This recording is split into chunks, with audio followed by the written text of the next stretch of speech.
Welcome back to our community. Susie Thomas visiting with Jamal McClain, who tomorrow is going to be competing as the welterweight champion in the mixed martial arts.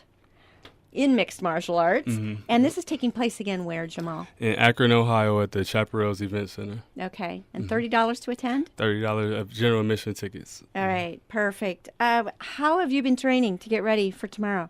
My training schedule is usually, it depends on my work schedule. But for the most part, I usually train at 6 p.m. From 6 to 8 p.m. That's when my MMA training is. Mm-hmm. Anything after that will be on my own. So, like if I have an off day, usually I'll get up and I might run 5 to 6 miles. Go home and rest a little bit. Might do some push-ups or some stretching, some type of mobility stuff. Then I'll go to the gym at 6. And then maybe do something when I get home after that. And that's like usually my intense workout. Like now, getting ready for a fight. As it gets closer to my fight, probably next week I'll tone it down a little. But on a normal day-to-day basis, I like to take it easy. Usually, I don't like to overtrain too much, but I do like to make sure that I'm getting in the necessary time and make sure I'm disciplined. When you're talking about fight, and this is a pretty violent type of fighting, do you have to imagine yourself as just hating this person that you're fighting against? How do you approach an opponent? How I like to approach an opponent is, well, now for the most part, I'm just calm. I know that this is a competition. I don't hate this man. I don't dislike this man. I don't even know him, but I want to win, and I'll do whatever I have to do to win, as along the lines of the rules of the competition. That's why I asked this, Jamal, because you seem like such a nice guy. Such a low-key. You do not seem like you've got a violent bone in your body. And then, with this engaging smile, and then to hear that this is what you do, it seems like another part of you. Right. Yes? Yeah, definitely, yes. And it's probably even more intriguing to know that, like, I actually like to do it. It's kind of like, not only do you do it, you like to do it. Did you get in a lot of backyard or playground scuffles when you were little? As a kid, I have a twin brother. His name is Jamon McClain. Shout out to Jamon. Oh my goodness. But yeah, I have a twin brother named Jamon. We fought constantly, all the time. Just well, I think kids that's what brothers bickering. do. Right. Yeah. Even in the neighborhoods. In my neighborhood, I fought a lot. I had a temper. A big temper, and it lasted for a while. Like even as a kid, like I would lose sporting events and I would be upset for days, probably like a couple of days.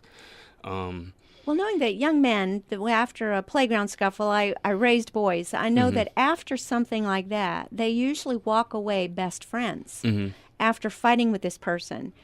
Does something happen with the relationship of you after you have so far beat everybody that you've come up against? Do you find that you have a friendship after it's over? Somewhat. Like we might add each other on Facebook or something, and we might like have fight comments and tips for each other. Like if someone, like for instance, I had a guy that I fought. He asked me for a few fight tips after we fought, and I just told him.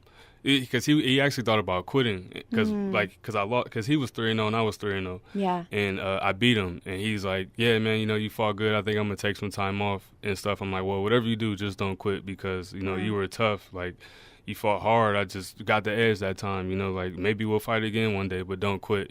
So it's all in good nature. Like the competition, the war, the sport itself we're all just competing and trying to be the best people that we can be. And express ourselves in that art, This is something about the male psyche I do not understand. So it's very interesting to hear you just affirm that yes, you can have a relationship with this person after you walk away, after being in a cage, fighting each other, doing a multitude of martial arts. That's amazing. Yeah, it is, right? It's like somebody can, like, because no offense, but the guy that I fought, like, he was roughed up after the fight. He was cut up and he was... And looking at him, I'm like, man, like, when I looked at him, I'm like, I did that? I'm like, that was, Do you ever ask yourself, how can I do this to another person? Does that ever cross your mind? In the time, I don't think about it. And then even now, like, I don't think about it because I know that it's a part of the sport. And if it was the other way around, I don't think they would feel sorry for me, you know? So, I mean, I do feel sorry for them, though. Like, the last guy I fought, when I knocked him out pretty quickly, and I felt really bad because he was a little older. And I was nervous going into the fight though because I'm just like I overthink a lot. Like I get anxiety really really bad. I get depressed and stuff. So like I was overly anxious. I end up getting the win and I'm like yelling and I'm roaring and stuff. And then afterwards I'm just like dang, like I feel like I acted like an idiot a little bit. Like I was just a little too much. Like so I messaged him. I apologized. I told him like it was never anything malicious or intentional the way that I acted.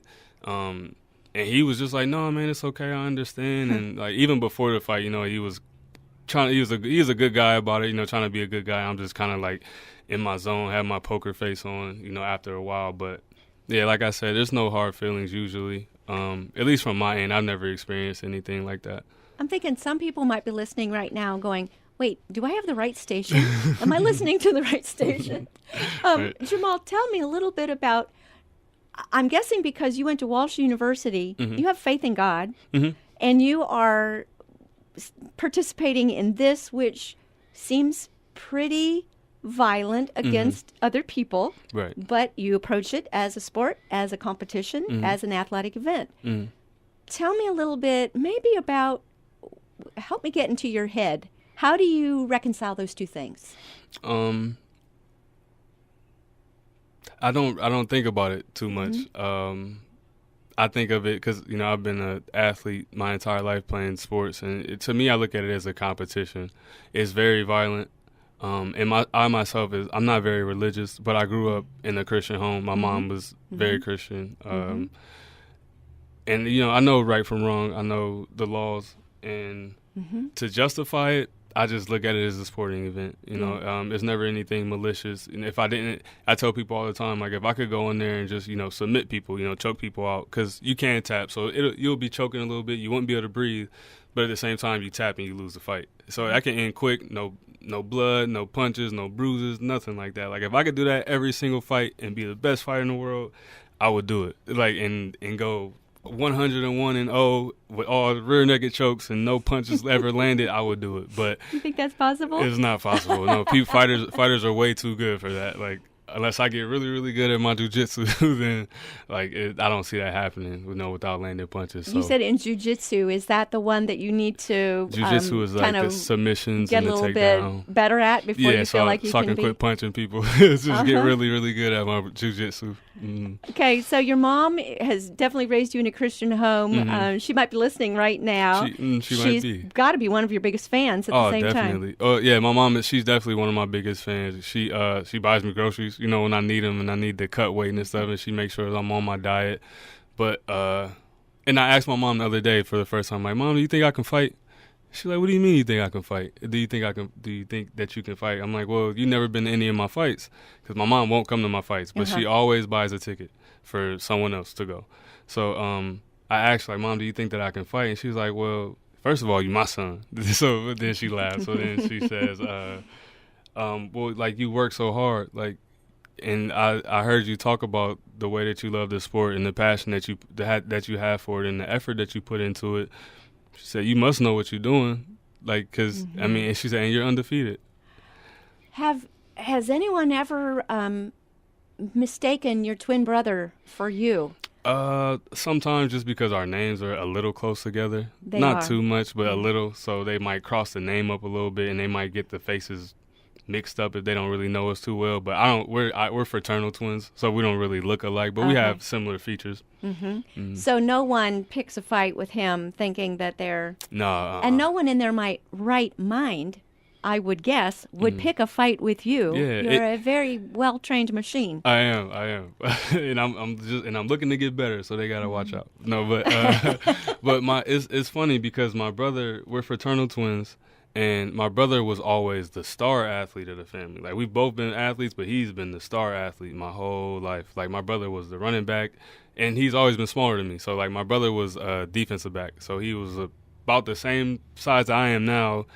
in high school and in college, you know. So it's weird now that we completely role reversed, and he's about 210, I think now, 215, like muscular, really kind of big guy, and I'm just like this scrawny muscle guy. And then, Well, no. well, to an extent, if people look at me and like, you lost so much weight, you know, you're so small, and I'm like, you know, I'm smaller on the outside, but I feel bigger, you know. I feel just Interesting. mm-hmm.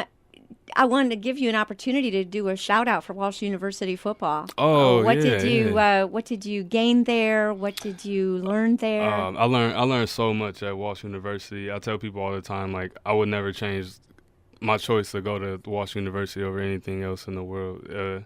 Just everybody I got to meet there, all my friends, like my best friends, the people I still talk to, like I got to see all, like, I think 3 of my friends got married this summer, like my college roommates. I just had great coaches that are still great people to me. Like actually had a coach, Coach Dow. He coached me at high school, and then he ended up going to coming to Walsh and coaching me as well. My defensive coordinator, Coach Fred Thomas, you know, he's an amazing guy. Love him to death, man. Mm-hmm.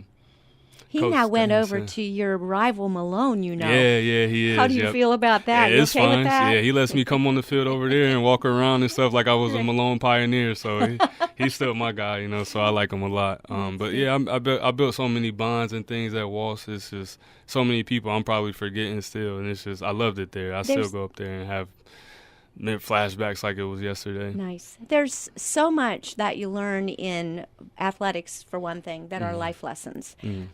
Football, certainly, and even what you're doing right now, certainly there are life lessons involved that you kind of transfer from in the cage to out in the world. What are some of those lessons maybe that you would share? The biggest lesson from Walsh University, Coach Dennison, is PMA, positive mental attitude. That's the one thing that's stuck with me, and he told us, like, this is going to stick with you for life. And the Coach Thomas told us the same thing, like, PMA will stick with you for life, and it's just positive mental attitude, just staying positive through everything. And then as I've gotten older, it's just been so true. The law of attraction, positive mental attitude, it's the same thing. So just staying positive, and, you know, through your ups and your downs, stay positive, stay level, you know. Well, we certainly wish you all the best tomorrow. We want to make sure you get a chance to let everybody know what's taking place and where. So one more time, what's happening? Yes, it's the Honor Fighting Championships welterweight title at the Chaparrals Event Center in Akron, Ohio, tomorrow, January 19th. And it starts when? The doors open at 6 p.m. General admission tickets are $30, like I said. And there's roughly... I'm not sure if the card is finalized yet, but usually there's about 12 to 15 fights. I'm not sure where I'm at on the card yet either, so I can't exactly say when I'm fighting. And the fights last how long? My fight is 3 5-minute rounds, so it's a 15-minute, about 20-minute fight. But my fight is one of the longer fights because it's a title fight. It's that extra 2 rounds. So the other fights will be about 3-minute rounds. Well, Jamal McClain, we certainly wish you all the best. Thank you so much for joining us in our community. Thank you for having me. Love you, Mom.